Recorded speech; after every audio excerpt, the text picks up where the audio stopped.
Welcome to the Sharkpreneur podcast with Kevin Harrington and Seth Greene. Kevin Harrington is the inventor of the infomercial, one of the original sharks from the hit TV show Shark Tank, and has generated over $5 billion in TV and digital direct response sales. Seth Greene is the world's first trusted authority on cutting-edge direct response marketing, a best-selling author, and the only 3-time Marketer of the Year nominee. On the podcast, Kevin and Seth interview sharkpreneurs who share straight talk on what it takes to explode your business. Why do so many businesses struggle while others seem to explode overnight? Do you wish you had the secret to this type of exponential growth? Now, I've scaled more than 20 businesses to over $100 million, and it's not just luck. In my new book with Mark Tim, Mentor to Millions, you'll learn the repeatable framework I use in all my business ventures for massive success. Order at kevinmentor.com and get over $1,000 in bonuses. Head to kevinmentor.com. Welcome to the Sharkpreneur Show Business Edition. This is Seth Greene here today with Lee Stobby of Lee Stobby Entertainment. He is a producer, a literary manager, and the principal of Lee Stobby Entertainment. Over a decade of management and production experience. Some of his client highlights include John Wick 3 and 4. He's got Revolver, Stranger Things, Bubbles, Room 237. His producing credits include Sister Me, which premiered at the 2019 Sundance Film Festival, and Wildling, starring Liv Tyler, premiered at South by Southwest. He's got all kinds of production deals. Lee, thank you so much for joining us. Hello, nice to meet you, and thank you for having me. Our pleasure. Let's go back in time a little bit. How did you get started in show business? Well, as a gay boy that was born in Ohio and then moving to the middle of nowhere in Michigan, a lot of my thoughts and processes through my early teens was, how the fuck do I get out of this place? And I was about 45 minutes into watching Lord of the Rings in 2001, and I was like, this is it. This is how I'm going to do it. Movies. This experience, what this is doing, the emotions, the feelings, how powerful this is for me. This is what I need to spend my life doing, is trying to do this and then share this kind of experience with somebody else. So then that kind of unlocked an entire kind of world to me. And I at least spent pretty much the rest of my teenage years just watching movies nonstop. Like, I literally watched like 2,000 movies over the next like 3 years. I was watching like I watched like 28 movies in one weekend. I literally was just like all day watching movies, studying movies, thinking about movies. Every paper I ever wrote in school, every thought, every single thing was related to movies and how they work and the business of show business and everything about it, right? And then I'd never been to LA, never even read, I'd never read a screenplay essentially until I got here, got some internships, and then did the same thing, just completely dove headfirst into it when I got into LA. Lived in a hostel for the first 2 weeks when I was out here, didn't know anybody. And then that led to me getting my first assistant job and this, and I never really thought about being a manager.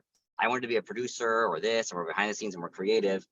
But then I ended up working for this talent manager, who was actually also a total fucking cunt, who taught me everything what I not to do about being, but also toughened me up, but also taught me about what not to do and how not to treat people, because the way that she was treating her, because someone taught her that's how she had to treat people, right?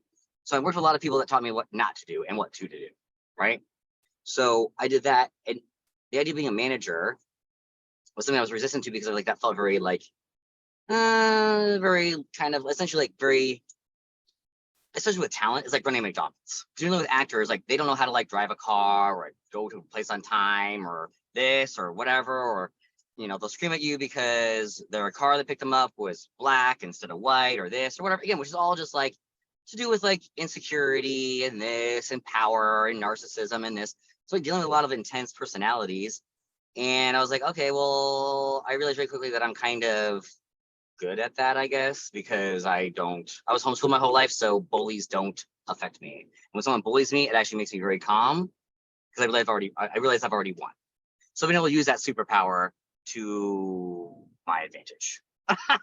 If someone tries to bully me or scream at me, I call the boss to try to get them fired, which is unlike how most people operate, right? So I work from a place of strength and peace, but at the same time, also knowing way more about film than anybody else. The thing that most shocked me the most when I first came out to Hollywood was, man, no one here actually likes movies.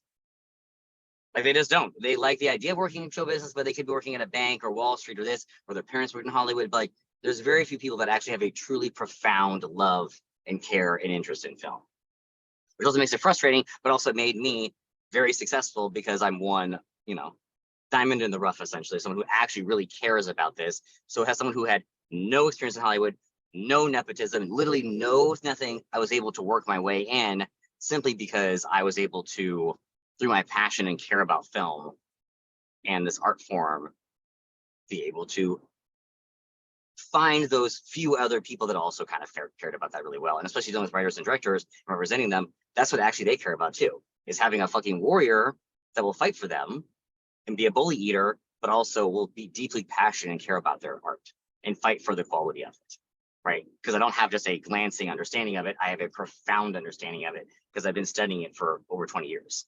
Like in a religious way, like in a very, very, I go to the Cannes Film Festival. Through the Cannes Film Festival, there's very few Hollywood executives at Cannes Film Festival. I don't know why. They don't really like movies. As I said, like they just don't really like, they don't care, right? When we go to Sundance, people go to Sundance and say, oh, Lee, I want to leave early. It's so boring. I'm like, I'm here for 10 days because I want to watch all the films. So I think that's kind of gist of how I got here and why I think I've been able to find some success is that I have, it's truly comes from a very place of like, I just love movies and they brought me so much happiness and contentment as a teenager that I hold on to that. And I want to share that with others and make sure that I'm holding that energy for other people. So that is that question. Beautiful. Okay, great. So what have you produced movies? You've also managed the writers and the directors. Yeah. Talk a little bit about how the business aspect works. Because if you're repping a writer or director, you're not getting paid till they get hired. You're not getting paid till the movie, till the script sells. So how do you balance all of that? Well, this is a lot about how Hollywood works. Is you have a lot of people that don't really care about movies, they don't really care about television, don't really care about whether they think something's good or not. They care about keeping their jobs and not rocking the boat and making things that are both fit inside their box, but something they've never seen before, right? So a lot of it is kind of understanding how to do that and kind of give people the same thing that they've already had, but different, right? So for example, like I wanted to produce It Follows. I wanted to produce Get Out. I want to produce because of what I thought about, what was great about those projects, what ended up being true is that why they're great is not to say that they're truly unique, is that what they're actually really great at is that they take a very traditional structure, but completely blow it apart by putting something completely different inside of it, right? And that's why those movies were so successful and worked so well within the system, right? Even though those movies were really difficult to get made. Because again, Hollywood wants the next Get Out, they want the next It Follows, they want the next things, but they didn't want it when it was there. They all passed, right? So that's the kind of difficult thing with Hollywood is understanding not what they say, what they want, but what they actually need. What they need, not what they want, right? They don't want those things, but you have to try to show them what they need, right? And explain to them that's what they need and why it's going to work, right? So, and that's a difficult balance. It's also very frustrating because just kind of working with this system where it has to still be marketable or this, but at the same time, you're kind of working in a level, you're working with a kind of level of like kind of filmic intelligence that, you can't, the movies that wouldn't work in Hollywood. Like they don't work. Like, there's a quality cap, right? Or if it gets too good, they don't understand it. Right? So you have to work within this kind of medium, like, well, okay, but also not what do people want, not what an audience will go and see, but what do the rich, liberal people that run Hollywood think that dumb people in Ohio will like? Not that the people in Ohio are dumb, but they think that they're dumb. So you have to kind of trick them, these rich liberal people, so you kind of have to play this weird Tetris game of trying to trick these people into thinking that this is what these people want. So in so much to say, you have to be a little smart and trick dumb people into thinking that thing is something this. And the dumb people are the people running Hollywood, not the people in Ohio. Got it. That's it. I'm trying to follow the matrix. The liberal people that are running Hollywood, quote unquote, wink, wink, whatever, don't actually give a shit about poor people or black people or gay people or whatever. They care about making money. There you go. So you have to play that game a little bit. So this thing's gonna make so much money, but not because of the way that they think about it.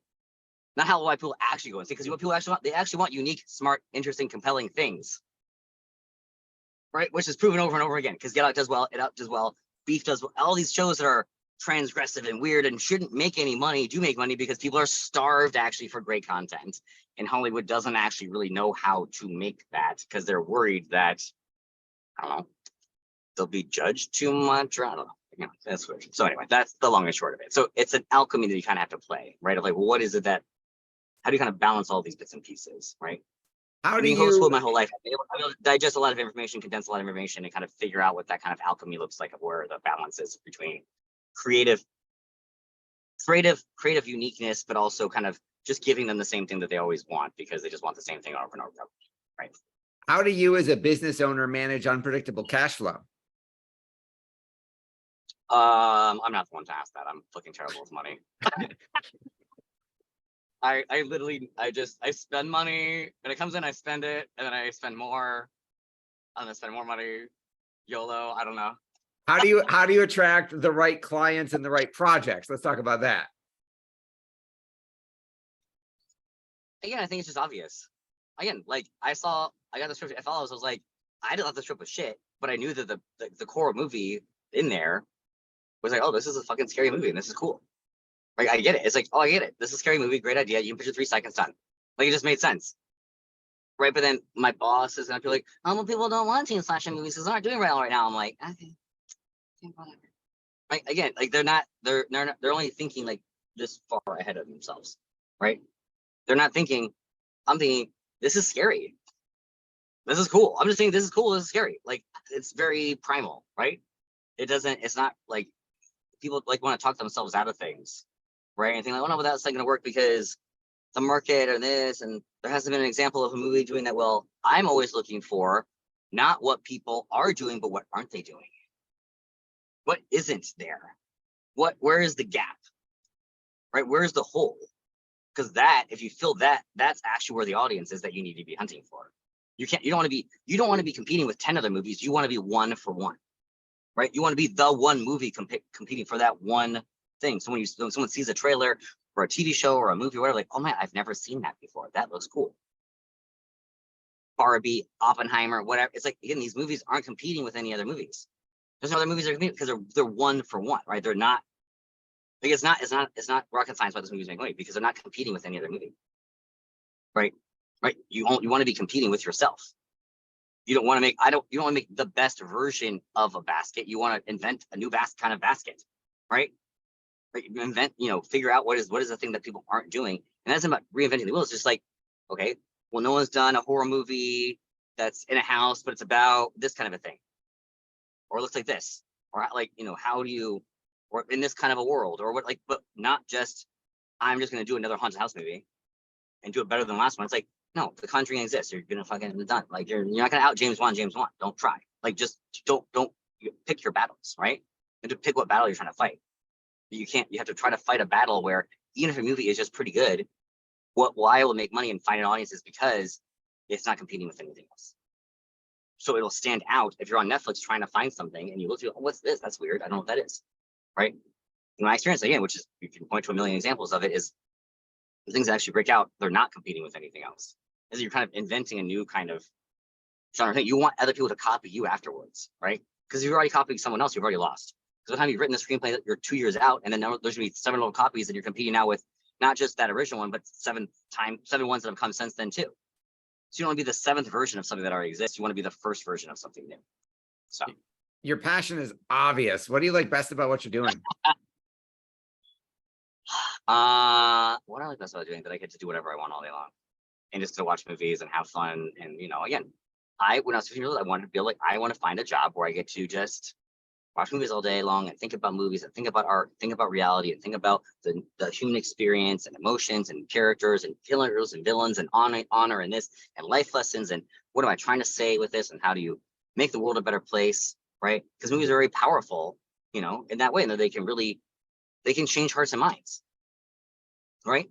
I think that's what Hollywood doesn't understand, is that it's not about just, sure, it's about including more voices and this kind of things, but they're only really doing that because they're being forced to do it, not because they want, like, they don't want to, right?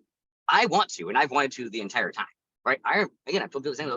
I remember putting, casting movies 10 years ago, making cast lists, and like the agents would even say, listen, they would have, Latino actors or Black actresses, and I put those people on the list, and I've heard this a dozen times from people that are still working in Hollywood and still producing flowers, like, oh, well, we can't cast that role as a Black person because that'll make the movie about race. And I'd be like, oh, okay, so you don't have any Black friends. Right? And that was my takeaway. Like, oh, cool. I mean, how about, I don't know. How about I just want the movie to be representative of like reality? Not that it makes the movie about race, right? Because they couldn't think about it another way because they didn't know Black people. So like, okay, well, that's their problem, not mine, right? It's like, that's, that. So I think there's a little fight there of like, I want to make movies that represent an idea and encourage loving, caring behavior, that it isn't, if you're forcing something, if you're essentially forcing someone to pretend they're not racist, then that kind of is problematic, I think, right? I'd rather them just be racist and admit it, and then we can just know who those people are, and we can just, okay, fine, we'll let them make the racist movies over there. Just let them do it. Like, it's okay. Good for you. Like, people can be able to express themselves however they want to express themselves, right? I don't want to make that kind of art, but if people want to, great for them. Whatever. Whereas, let's just try to make the best things that actually are moving society and the world forward in the best way, right? So that's I don't know what the question was. That's all good. It, Rant, right? rant accepted. Yeah, there you go. Let's make cool stuff. Just make cool stuff. Make cool stuff that has something to say. Like, have something to say, right? Actually have something to say, right? Like, actually have something to say. Whatever it was we're doing, it's like, that's, again, well, my writers, every single screenplay, all the issues are always just like, well, not even that I care about the characters, like, why, what is this film or this screenplay or this television show have to say? Like, what am I supposed to be taking away as an audience, right? Like, what is it? Like, what am I supposed to learn, right? And it shouldn't be like poor, I call it Hollywood likes to make a lot of poor porn, which is, yeah, exactly. You have a bunch of rich people that think that they make a movie about poor people, and like, oh my God, those poor people. It's like, then how hard their lives are, and this, it's like, how about there's a lot of poor people that have wonderful, loving lives, and there's nothing kind of like, where are those movies at? Right? Where are those movies at? Oh, it's like, it's never about just like capturing the human experience. It has to be about, oh, well, I'm so glad I'm not them. That's okay. It's a weird kind of psychological behavior that I don't understand, right? I just want to make things that encourage and promote and are loving, and exactly. Like, awesome. Something like Little Miss Sunshine, where I said, why does Little Miss Sunshine work? Because it's just a family of regular, normal people that want to go have a dream, right? Right, and they aren't mad that their financial situations are this, and their uncle is the kid. They're just messy people that have messy lives just like everyone is, and they're just trying to make it better for everybody else. And that movie was really successful. Why? Because it captured the human experience. Right? It wasn't trying to it was just saying every human should have a dream and it should be encouraged to. Right? And also fuck the system, because she goes up there and she doesn't do the dance and this correctly. It doesn't matter because they had fun. See how that is something powerful. And I think that those are the kind of movies and kind of things that we should be encouraging and doing more of. It's not just, shouldn't be a lesson. Going to see a movie or watching television shouldn't be homework. Right? And then Hollywood, well, I don't know why people don't watch my movie. Because it was fucking homework. It's like a lesson. It should, the best way to encourage. How about this? James Cameron is a badass. You know how he did? He's like, okay, you have all these other people caring about the oceans and their straws and this, blah, blah, blah. He's like, you know what I'm gonna do? I'm gonna make a movie that everyone on the planet's gonna see about how beautiful the ocean is and how incredible whales are. There you go. How about that's more powerful about trying to help the oceans and the environment, all this stuff, without ever having to say once in the movie, save the oceans. Does that make sense? Like encouraging a type of behavior and embracing a kind of love of a thing from an emotional, deep core level, and not, lecturing to people. You should think this way. Blah, blah, blah, blah. It's like, look how beautiful the ocean is, guys. Look at it. Aren't whales cool? That's it. Like, very simple kind of primal level. And that's the kind of play level of kind of art that I respond to. And I think it's actually the most effective if you actually want to use it as a form to actual change hearts and minds and make the world a better place. Well, we know your time is incredibly valuable. We greatly appreciate you spending some of it with us. For our folks watching and listening who want to learn more about all things Lee, where is the best place for us to send them? You can go to my my Twitter is like Lee Stobby, or my website is leestobby.com, LESTOBBY.com. It has links to all my stuff there. Awesome. This has been Seth Greene for Sharkpreneur with Lee Stobby. Lee, thank you again for joining us. Thank you. Thanks everybody for watching. Thank you everybody for watching or listening. We will talk to you or see you next time. Do you need money to fund your idea, product, or service? Are you ready to take your business to the next level but need capital to get it done? Kevin Harrington has heard more than 50,000 pitches and knows how to help you make the perfect pitch to get the funding for your entrepreneurial dream. He's distilled the process down in his perfect pitch cheat sheet, and it's yours for free. Just text PITCH to him right now at 727-888-2100. Text PITCH to 727-888-2100 right now and claim your free perfect pitch cheat sheet. Text PITCH to 727-888-2100 to start funding your dream today. This show has been produced by Market Domination, LLC. To discover how you can have your own show completely done for you and turn it into a real published book and become the authority in your marketplace, go to www.marketdominationllc.com/podcast offer.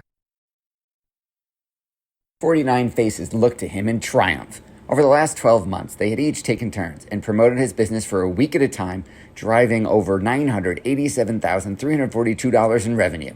What if you had a network of 50 centers of influence who promoted your business every week for a year? Grab your copy of the #1 Amazon best-selling book, The Ultimate Guide to Growing Your Business with a Podcast, at 33% off the Amazon price by going to ultimatepodcastbook.com. Again, that website for 33% off the Amazon price is ultimatepodcastbook.com.